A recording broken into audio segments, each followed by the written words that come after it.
ध्यानाभ्यास के लिए कृपया अपने नेत्रों को बंद कर लीजिए।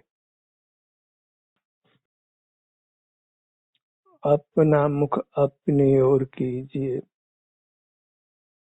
आप स्वयं सुख स्वरूप हैं, दिव्य सुख के स्वामी हैं।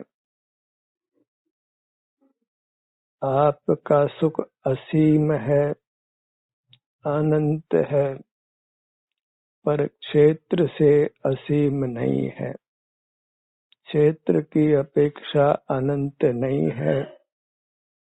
आपके नख केश को छोड़कर अपने शरीर के बराबर है।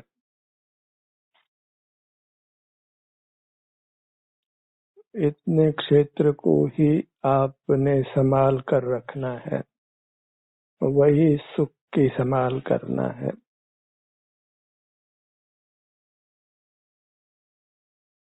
और ये सुख शरीराकार है, इसलिए शरीर ही सुख है। तो अपनी शरीर की संभाल करना ही सुख की संभाल करना है। अंतर्दृष्टि कर अपने सुख की संभाल कीजिए। इस सुख को भोगिए। ये सुख भोगने से घटता नहीं है, अपितु उत्तरोत्तर बढ़ता हुआ पूर्ण हो जाता है।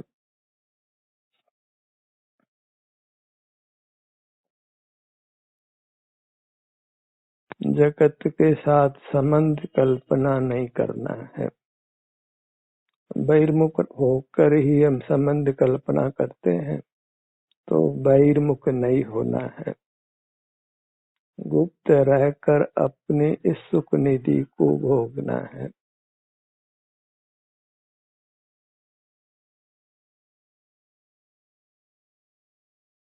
अपने सुख को भोगना यही मोक्ष का मार्ग है, मोक्ष का स्वरूप है। बहिर्मुख रहकर दुख नहीं पाना है।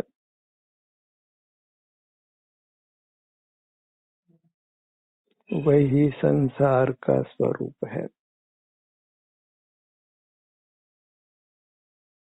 संसारी जीवों की देखा देखी नहीं जीना है।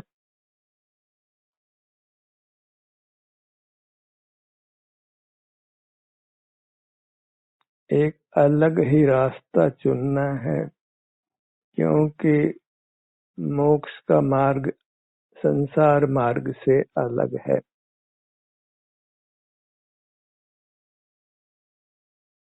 देखा देखी नाना बाह्य उत्सवों को नहीं बनाना है।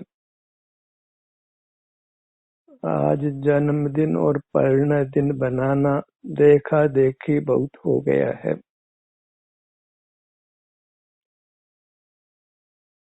अपने परिजनों का मरण दिन भी मनाने लगे हैं। तो जन्म परिणय मरण यही तो संसार का स्वरूप है। इनमें भाग नहीं लेना है। देखा देखी की गतिविधियों में शामिल नहीं होना है। अपना रास्ता अलग चुनना है। वह रास्ता स्वानुभव रूप जीना है।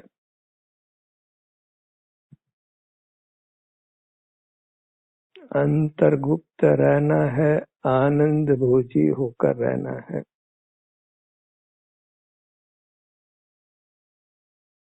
अपने शरीर के हर भाग की संभाल करिए। यह आनंद शरीराकार है, अंग उपांग रूप है। बहिर्मुख होने से यही आनंद दुख रूप हो जाता है, और अंतर्मुख होने से फिर व्यक्त हो जाता है। हमने अपने आनंद को बहिर्मुख रहकर खोया है, अब अंतर्मुख रहकर पा लेना है। आनंद रहित नहीं रहना है, रोगी नहीं रहना है, निरोग रहना है, सुखी रहना है।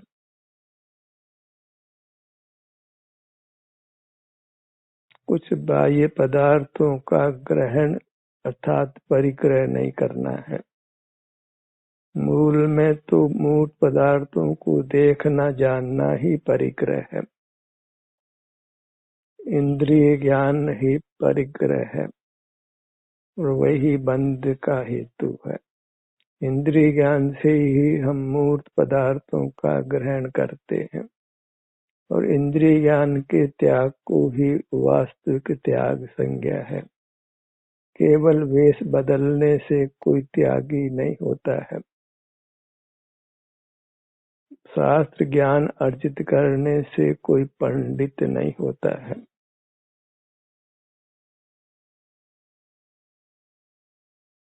स्वानुभव ही जीव को परमात्मा बनाता है। जहाँ अन्य पदार्थ की कल्पना नहीं है, विकल्प नहीं है, आप आपको पाकर ही अति संतुष्ट और सुखी होता है।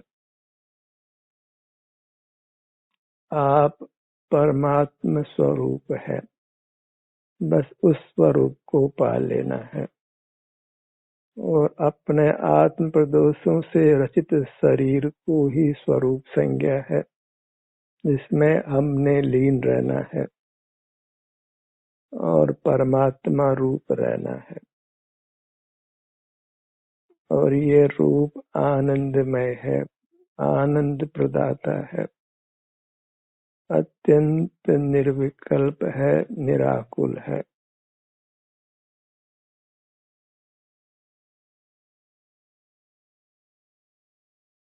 बाह्य पदार्थों का कम से कम ग्रहण हो, कम से कम पदार्थों को हम ग्रहण करें। शॉपिंग करने की आदत पर लगाम लगाना है। यथासंभव बाजार नहीं जाना है। मोबाइल पर शॉपिंग साइट्स पर नहीं जाना है।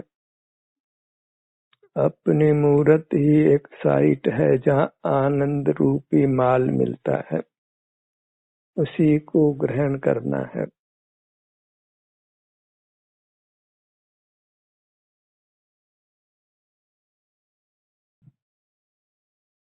और हम पुरुषाकार हैं, नाना अंगोपांग रूप हैं।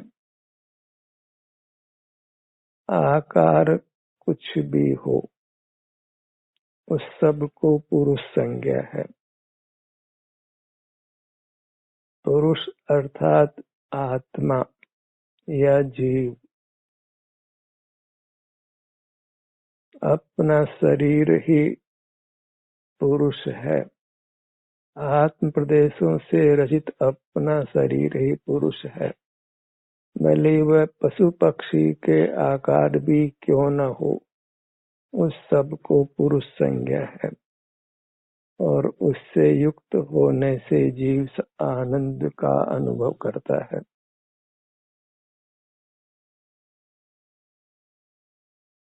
जीव का कोई निश्चित आकार नहीं है, कर्म के संबंध से आकार बदलता रहता है। इसका यह अर्थ नहीं है कि जीव निराकार है। लोक में जीव को निराकार कहते हैं क्योंकि उन्होंने अपने स्वरूप को पहचाना नहीं है। लोक में कोई वस्तु निराकार नहीं होती है।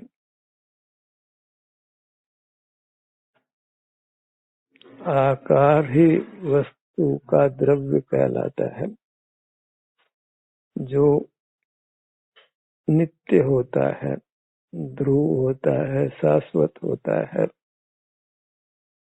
वही मुख्य है। धर्म के मार्ग में वस्तु का आकार मुख्य है, गौण नहीं है। भाव से भी अधिक आकार मुख्य है, क्योंकि आकार के सन्मुख होकर ही वस्तु का भाव उपलब्ध होता है। अभी ध्यान के प्रयोजन से सुख से भी अधिक अपना आकार है, क्योंकि अपने आकार के सन्मुख होकर ही सुख मिलता है। आकार को गौण नहीं करना है। आकार के पश्चात फिर सुख मुख्य है, इसके अलावा कुछ भी मुख्य नहीं है। अपना विस्तार और सुख रूप अपनी वृत्ति, इतना ही जीव का शुद्ध स्वरूप है। अपने को इतना ही मानना है और सब कर्म के संबंध से है, जिनको अपना स्वरूप नहीं मानना है। और केवल सुख पाकर ही हम संतुष्ट होते हैं, हमारे प्रयोजन की पूर्ति होती है। सब जीव सुख चाहते हैं, तो सुख को आकार से देखिए, आकार को मुख्य करिए, अर्थात अपने शरीर को मुख्य करिए, तभी आपकी वृत्ति अपने शरीर के सन्मुख होती है, वहाँ ठहरती है और आनंद पाती है, आनंद प्रकट होता है।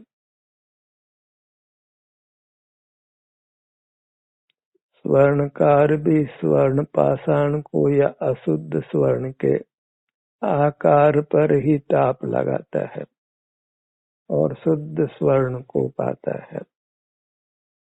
शुद्ध स्वर्ण तो प्रकट होता है, पर आकार तो पहले से ही विद्यमान है, जिसको तपाकर शुद्ध स्वर्ण प्राप्त होता है। अभी हमारे पास पूर्ण सुख नहीं है, पर सुख का आकार तो उपलब्ध ही है, और इसके सन्मुख रहने मात्र से सुख व्यक्त हो जाता है। कहना इतना ही है कि शरीर को मुख्य करिए। अनादि से हमने शरीर की उपेक्षा की है, और धर्म शास्त्रों को पढ़कर हमने और इसको दृढ़ किया है कि मैं शरीर नहीं हूँ, कदापि नहीं हूँ। शरीर अलग है, मैं अलग हूँ। शरीर मेरा नहीं था, मेरा नहीं है, मेरा नहीं रहेगा। शरीर अशुचि है। इस प्रकार हमने शरीर की बहुत निंदा की है, और वास्तव में वह सब परमात्मा की ही निंदा है। हम स्वरूप से शरीराकार होने से शरीर है, परमात्मा है, तो हमने अपनी निंदा की है, परमात्मा की निंदा की है, और यह एक अक्षम्य अपराध है, जिसके कारण हमको उत्तम सुख की प्राप्ति नहीं हुई है। ये शरीर ही सुख का आदि मध्य अंतिम साधन है। इस शरीर के आश्रय से ही मोक्ष मार्ग और मोक्ष की प्राप्ति होती है। सुख का अनुष्ठान होता है। यह सत्र भी अपने शरीर के ग्रहण का अनुष्ठान है, पावन अनुष्ठान है। इसमें हम अपने शरीर को ही परमात्मा रूप से ग्रहण करते हैं, इसकी महिमा लेते हैं, इसी के गीत गाते हैं, इसी के सन्मुख रहते हैं और आनंद भोगते हैं। मूर्त पदार्थ पर हैं, उनका तो प्रथम ही निषेध है। वे सुख स्वभावी भी नहीं है, और जब हम नेत्र बंद करते हैं तो कोई मूर्त पदार्थ दिखाई भी नहीं देता है, अपना अस्तित्व ही भासित होता है। अपना शरीर ही प्रसिद्ध होता है, उसी की ख्याति होकर हम परमात्मा होते हैं। एक शरीर को ही ग्रहण करना है, इसी को मुख्य करना है, इसी की आराधना करना है, इसी को नमना है।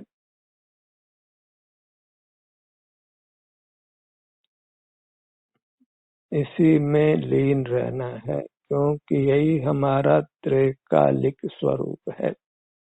हमारा द्रव्य है, इसकी दृष्टि ही दिव्य दृष्टि है। इस दृष्टि के बिना आज तक किसी को मोक्ष मार्ग और मोक्ष नहीं हुआ।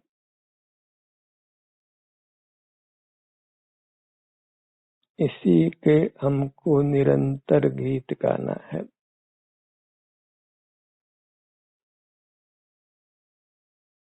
आहार ग्रहण की वृत्ति को सीमित से भी सीमित करना है, कारण कि आहार ग्रहण करने से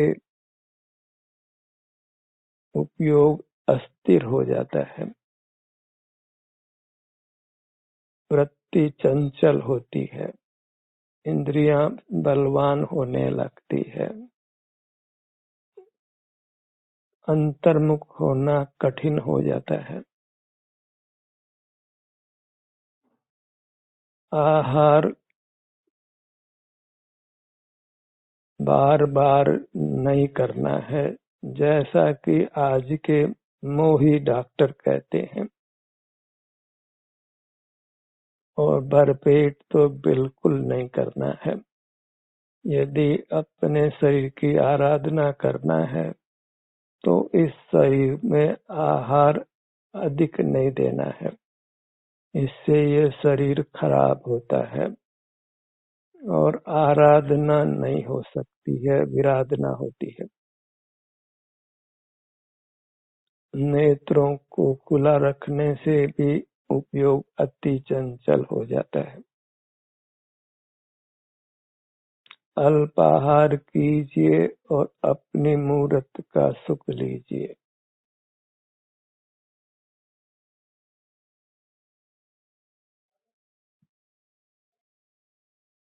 अपनी मूर्त को परमात्मा की मूर्ति के रूप में ग्रहण करिए। कठिनाई यही है कि हमने मूर्त परमात्मा को ही देखा जाना है, जबकि परमात्मा मूर्त नहीं है। परमात्मा अमूर्त है और वे आँखों के विषय का दापी नहीं है। आंखें बंद करके ही परमात्मा का दर्शन हो सकता है, अन्यथा नहीं होता है, क्योंकि परमात्मा इंद्रिय ग्राह्य नहीं है, क्योंकि वे मूर्त नहीं है। परमात्मा के रूप में अपना अमूर्त शरीर ही अनुभव में आता है, वेदन में आता है, शांति के अनुभव रूप ग्रहण होता है। निज विस्तार के सन्मुख रहकर शांति को भोगना, यही वास्तव में परमात्मा का दर्शन, परमात्मा की आराधना है, और इसके फल में ही हम परमात्मा प्रकट हो सकते हैं, होते हैं। यदि हम अपने हर अंग उपांग को ही अंतर लक्ष्य पर ग्रहण करते हैं तो आपको अंतरंग में तो शांति का अनुभव होता ही है, पर आप सातिशय पुण्य अर्जित करते हैं। कोई नूतन कर्म आता है वो बात नहीं है, जो प्रकृतियां आपने पूर्व में बांधी हैं वे पाप प्रकृतियां पुण्य रूप होती हैं, और पुण्य प्रकृतियों का भी रस अनुभाग बढ़ता है, जिससे साता वेदनी का उदय होता है और बाहर में उत्तम से उत्तम प्रसंग स्वमेव मिलते हैं, अन्यथा तो फिर प्रतिकूल संयोग ही मिलते हैं। अंतरंग बहिरंग दोनों जीवन दुखद होते हैं। बाहर में प्रतिकूलता मिलती है, उसका ये कारण नहीं है कि बाहर के पदार्थों का दोष है। हमारे ही बहिर्मुख रहने से हमें प्रतिकूल संयोग प्राप्त हुए हैं। प्रतिकूल संयोगों को दोष नहीं देना है, सब अपना ही अपराध है। अनुकूल संयोग भी आप चाहते हैं तो अपने शरीर की संभाल करिए, इसकी रक्षा करिए, और इसकी रक्षा इसके अनुभव से होती है। तो आपको सहज ही बिना यत्न के सर्व अनुकूल संयोग मिलते हैं और अपने मुहूर्त में आपको अपूर्व अनुपम सुख मिलता है। ये कार्यक्रम अपने शरीर की ख्याति के लिए है, प्रसिद्धि के लिए है, इसकी महिमा ग्रहण करने के लिए है, जिसको हमने आज पहले नहीं पहचाना है, क्योंकि वह अमूर्त रहा है। हमें मूर्त का ही ज्ञान रहा है, बहिर्मुख ही रहे हैं। धर्म के नाम पर भी हम बहिर्मुख रहे हैं। शास्त्र वाचन में, श्रवण में, पठन में भी बहिर्मुख रहे हैं। परमात्मा के दर्शन में भी बहिर्मुख रहे हैं। तीर्थ यात्रा, दया दान में भी बहिर्मुख रहे हैं। फिर भला हमको अनुकूल संयोग कैसे मिल सकते हैं? अंतरंग में निरोगता और सुख कैसे मिल सकता है? जीवन को सर्व ओर से सुखी करने के लिए अपने शरीर को संभालिए, इसका ध्यान रखिए, यही सुख का साधन है। शरीर का ही ध्यान किया जाता है, बाह्य पदार्थों का तो ज्ञान होता है। शरीर का ही ध्यान रखना मोक्ष मार्ग है, मोक्ष का स्वरूप भी है। मोक्ष में भी परमात्मा अपने शरीर में ही सुख का अनुभव करते हैं। शरीर के अर्थ में अपना स्वरूप ही ग्रहण करना है, वहाँ भी मूर्त शरीर को बीच में खड़ा नहीं करना है। यद्यपि मूर्त के संबंध से हमारे भी मूर्त होने का व्यवहार होता है, और वह व्यवहार दोष रूप भी नहीं है। बहिर्मुखता में तो ये मूर्त शरीर ही अपना होने का व्यवहार होता है, अन्यथा व्यवहार बिगड़ता है, और व्यवहार बिगड़ना बहिर्मुखता में नाना दुखों का कारण होता है। हमें व्यवहार नहीं बिगाड़ना है, बहिरंग जीवन नहीं बिगाड़ना है। जहाँ बहिर्मुखता है वहाँ मूर्त शरीर हमारा स्वरूप है, और जहाँ अंतर्मुखता है वहाँ फिर मूर्त शरीर का कोई विकल्प नहीं है। अपने अमूर्त शरीर के आनंद का भोग है। इस प्रकार हमको अपने शरीर की, बहिरंग शरीर की और अंतरंग शरीर की संभाल करना है, उसी में एकत्व करना है। व्यवहार से मूर्त शरीर में एकत्व करना है, और परमार्थ से अपने अमूर्त शरीर में एकत्व करना है।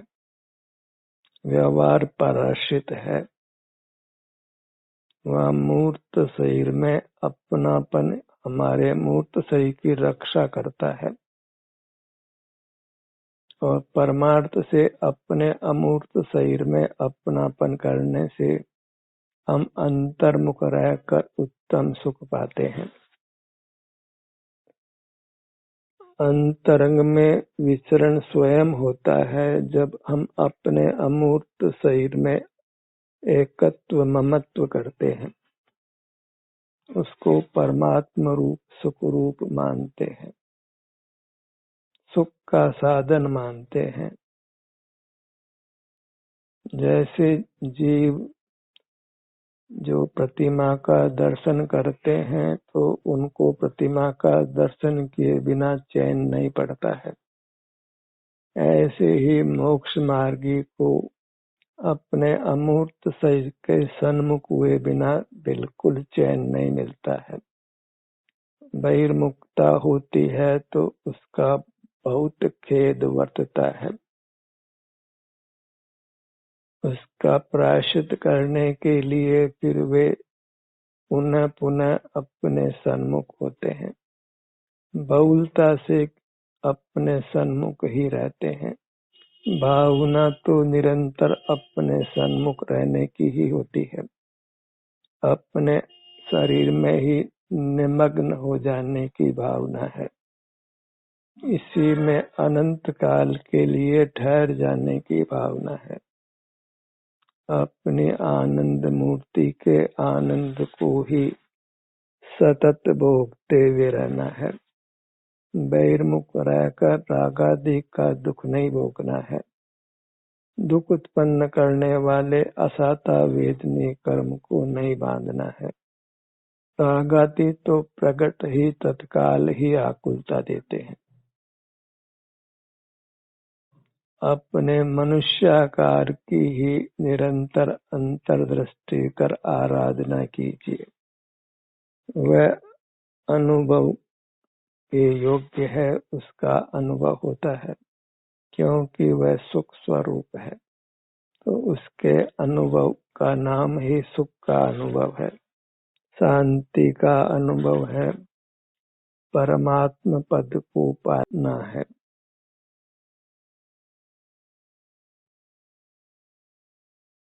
अपने मूर्त में ही तिष्ठ जाना है, कुछ ज्ञान नहीं करना है।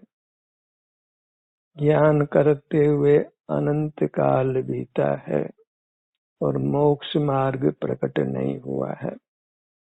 अब ज्ञान का निरोध करके आनंद को भोगिए, आनंद की ही आराधना करिए, आनंद के ही गीत गाइए, आनंद को ही सतत भोगिए। ध्यान का ये सत्र यहीं समाप्त होता है।